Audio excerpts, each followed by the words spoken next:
If you are planning a trip to Rome, you must watch this video. I'm going to take you guys with me along my travels and give you a little guide to Rome. We will be exploring Rome, and I'll show you guys some local spots and how to not feel overwhelmed when visiting.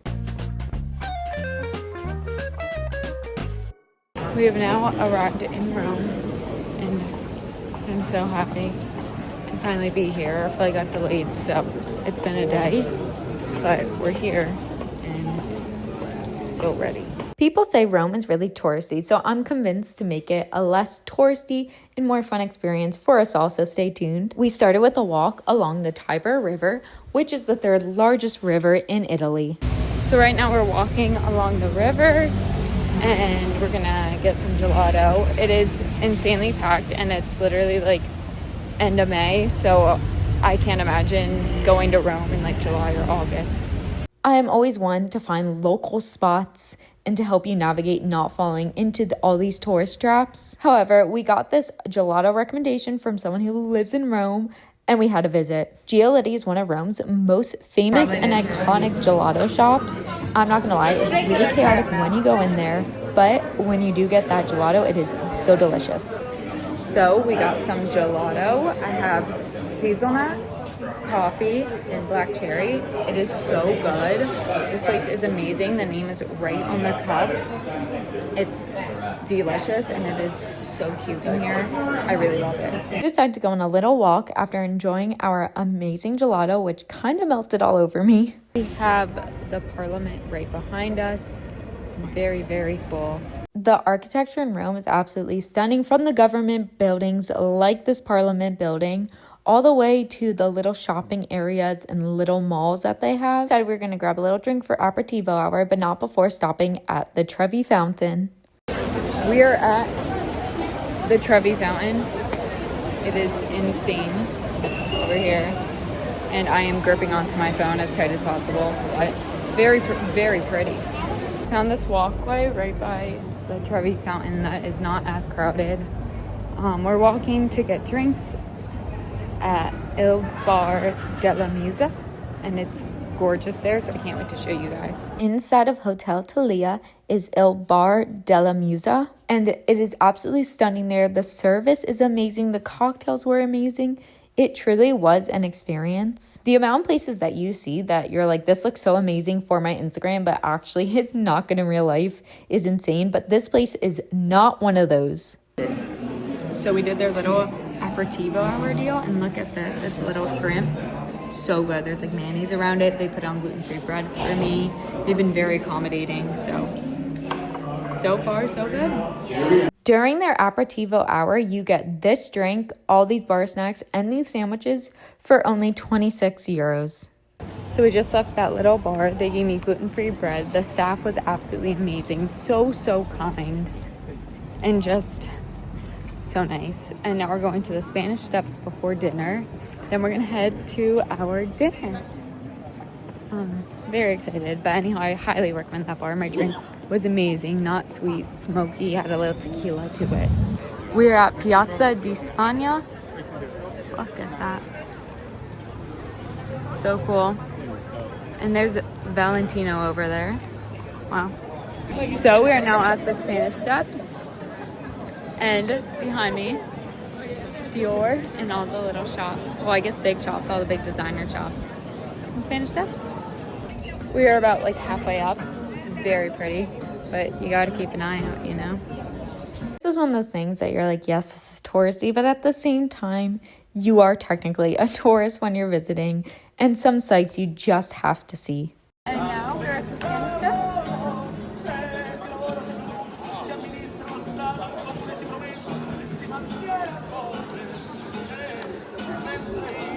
We have made it up. So pretty. You can't really see. I'll zoom in a second. Once you go up to the top, you can see like all of Rome. It is really pretty, especially when we went, which was at sunset. Definitely keep an eye on your pockets, and there will be people coming up to you trying to offer you things. Obviously ignore them, but it's like a minute walk up and definitely great for Instagram pictures. And now we are heading over to get some dinner. We are in such a cute little area. Look how pretty it is. It's just so cute and quaint. We headed to this hidden gem, which was filled with locals. It's called Ristorante Calliope, and this meal was fantastic. Got my Prosecco. They brought me out some gluten-free bread, which is so nice. So excited. So I'm eating my bread, and then they come out with another thing because the guys got bruschetta. And they bring this out. That's gluten-free. That's so sweet. I got a little seafood mix. There's some salmon, some octopus. My mussels are coming, some calamari. Looks so good. I got the eggplant parm as a starter. Looks beautiful. So I got my seafood platter, and they came out with some mussels. Kind of try to hold up. And I just had a bite of one, and wow, those are amazing. I got the sea bass. Look how good it looks, and they deboned it for me. We were stuffed, but managed to save a little bit of space for dessert. We are passing the Trevi Fountain at night. I want to get out of here because it's so crowded. But our dinner was really good. And there's cute areas that are less crowded than this one that I recommend walking around at night. Yeah, but we're headed back to the hotel. Gonna get a good night's sleep because we have an early morning tomorrow. Hello. We are on our first actual full day, waking up, spending the day, oh my gosh, my hair, spending the day in Rome. And right now we are going to Vatican City, and we are going to see the Sistine Chapel, all the sites. And it is currently like 6:30 in the morning. We're making sure we get there early. We just want to avoid the crowds. As you saw yesterday, I'm not a fan. And then we're gonna grab some food, check out the Colosseum. I want to go vintage shopping and get a gluten-free cannoli. That's kind of like my task for today. We're also gonna get some gelato. Like, we're eating a lot, so we're gonna do like aperitivo hour. You know the vibes. So lots planned. Going out tonight, early morning, late night, but it's gonna be a beautiful day. It is so gorgeous outside. I know you probably can't see, but so pretty, and we're so excited to just get started with the day. Stayed at the Fragrance Hotel St. Peter, and it was a 20-minute walk to the Vatican City. So we've made it to the Vatican. Now we are waiting in line. We came at, it's like 7:30. It's kind of busy, but excited to get in. We're like pretty far up in line, so it shouldn't be too long once they open. We've made it inside. It's very, very pretty. So as I mentioned, we got there about 20 minutes before it opened, and we still waited in line for about 10 minutes. It was not bad at all, and it was so nice to explore with no one there. I highly recommend, especially if you want to take pictures. We did go in May. We didn't go during the summer, during peak tourist time, just as a side note. We are walking through, and that's our view. So stunning here. Everywhere you look, just like the ceiling, the walls, you really have to just look around and take it in. There's just so much to look at. The entire building, stunning, stunning, stunning. And we went early. There's really not like a lot of people, not a crowd. We'll see when we get to the Sistine Chapel, but you cannot film there. So don't even try. And you have to cover your shoulders, cover your legs. Be very conservative. Definitely be sure to book your tickets to this museum, and don't forget to put your phone in 0.5 when you're taking videos, because wow, this is so cool. We are now outside, little plaza patio area. Just walked through. The Sistine Chapel was not that busy. It's a lot brighter than I thought it was going to be. Also, it bothered me because people were on their phones and talking. I'm not really supposed to be doing that, but anyhow, very beautiful out here. And this is the staircase. I'm walking down the steps, and it's like insane. I felt like I was gonna fall. Get out of the museum, they drop you right in the beginning of the museum, so you have to walk all the way around to get inside of actual Vatican City, by the way. All right, we're about to head downstairs, and I'm gonna get my gluten-free cannoli. It's my outfit. I'm obsessed. And yeah, we're heading out. We're running late, so on the go. Gonna get my gluten-free cannoli, and I'll show you the place in a second. Sadly, we were set off to explore more and try to find me a gluten-free cannoli, because the place we were originally going to go to was actually closed. We found this like little alleyway. Pretty cool. Very pretty. Good picture spot. So, Noah, where are we? We're in Piazza Navona.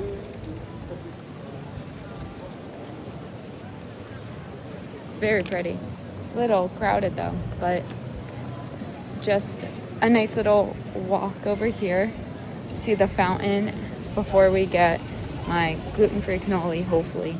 I went to Pandali and they didn't have any gluten-free cannolis that day. It was so sad, but it's a fully gluten-free bakery and I got a treat. We are walking by the Pantheon. I'm holding my phone for dear life. But I got a little gluten-free tiramisu. Very good. Here it is.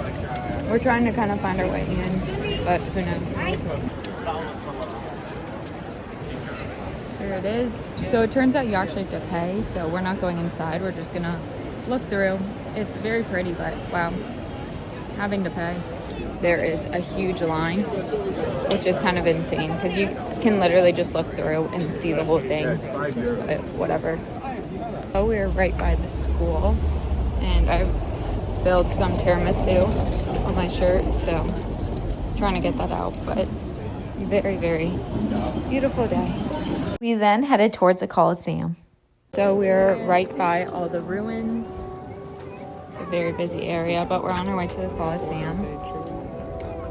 Noah, do you want to give a history lesson? This is the Foro de Triana, but beyond that, I don't have. Yeah. I don't have the background. That's all he really knows about it. Sorry for the baby crying, but very cool. Now, as we headed towards the actual Colosseum, which you do have to pay to go inside, we figured it's not really worth going inside, to be honest, from our research. But we did head over and we got to see the bleachers set up for Festa della Repubblica, which happens on June 2nd. It's to celebrate Italian independence. And it truly was just so amazing to see that set up. So the key, if you want to actually see the full Colosseum and get a good view, walk up those steps. When you start walking down the road, just turn to the left and there's steps. Probably can't hear me because of the music. Very loud here. But you can get a beautiful view, which I'm going to show you right now. If you want to get actually good Instagram pictures with the full Colosseum, I highly recommend going a little further from it and finding this little pathway, which is right in front of the Colosseum. Less people and you can see the full building, which is amazing. I'm at the Colosseum. By the way, I never got my gluten-free cannoli, but it's okay. Right now we're walking to the Roman Forum. The Roman Forum was on our way to another destination. I don't recommend going out of your way to see it. It's nothing like too crazy, but if you have time to just stop by. We are on our way to Sari Moon Vintage, and I'm gonna do a little bit of vintage shopping, possibly. We'll see if I get anything, but I'm so excited. This has been high on my list for a while, so I'll show you guys around when I get there. So we're about to go into the vintage shop and we'll see what I find. Looking for clothing, Sari Moon is a great place to go. They have a lot of clothing and shoes. If you're looking for bags, they have very few items, but they are well priced. We are back at the gelato place. We're just sitting down and enjoying. When you sit down, they give you like a sundae, and look at the huge thing of whipped cream on this. So we are crossing over the bridge. And yeah, gonna go and head to get a drink and then stop back at the hotel and charge our phones. Little reset moment. So we have made it to our destination. We're at this wine bar and it is so cool. It's just like covered in wine bottles all over the walls. And we're gonna go and grab a drink. It's called Wine Bar Day Pen. It's, how about, I'll put the name right here. Hold on, I'll show you in a sec. Thanks, Noah. So we have the wine list right here, and Noah has the drink list. This place was so cute. I got a little glass of Prosecco, and Noah got a Negroni, and our friend got a little spritz. We are on our way to get a little aperitivo, and then head to dinner. There's like this huge gust of wind, and it looks like it's gonna rain, but it's not supposed to, So when we were looking for somewhere to have a little aperitivo hour, we actually found this place, Il Barretto, and it was so fun. We got my Campari spritz. You guys can try it. It's very good. So we actually switched outside, so drinking my Campari Spritz. So we are now at dinner at Restaurant Virginie. That might be pronounced wrong, but I'll show you the menu in 1 second. What is it, Noah? Ristorante Virginie Cucina Romana. She took our friend who lives in Rome here, and she really enjoyed it and said she would go back. So highly recommend. We then had a night out. I don't know where we went, but she took us out to one of her favorite going out spots. We're out for the day. We had a late night last night, but I'm getting my double espresso, and then I'm gonna walk around. It's our last day in Rome, and we'll take the train midday to Florence. We had to check out, but the hotel was really, really nice about holding our bags so that we can explore a little more. We got some breakfast, and now just on a little walk. It is gorgeous, and this area is a little more quiet, but so pretty out. And yeah, we're gonna go get some pizza. I'm gonna get some gluten-free pizza, so gotta check that off in Italy. Right in front of the St. Peter's Basilica at the Vatican. And it's a little obviously busy, but at least there's like space to spread out. I believe Rome is the city with the most churches, so definitely bring like a shawl if you want to go inside to cover your shoulders. Most churches, no one was monitoring, but it's just respectful to do. We are at Mom Eats getting the gluten-free pizza, and it is so pretty. I really like this road. It's right near the Vatican. It's gorgeous. So look up Mom Eats Vatican City and you'll get to the road. So we're at Mom Eats. We got the Siciliana pizza and the margarita pizza, and Noah and I are going to split those, and they're able to make everything gluten-free because they have a separate gluten-free kitchen. Noah? Well, you got half of my head, and I wanted to be on the radio. I know wanted a cameo, so. And he's a trooper for having the gluten-free pizza with me, so I can try too. Here are the gluten-free pizzas. They look so good. Oh my gosh, I'm so excited. Before we left for Florence, Noah had one landmark he wanted to go back to, and it is Patisseria Rispo Franca, which apparently has the best cannolis in all of Italy, according to Noah. So Noah's gonna review his cannoli right now. So I got the vanilla cannoli. They also have chocolate filling and pistachio filling. And the inside of the cannoli, if you can tell, is all lined with chocolate, which makes it really, really good. But let's take a little taste test.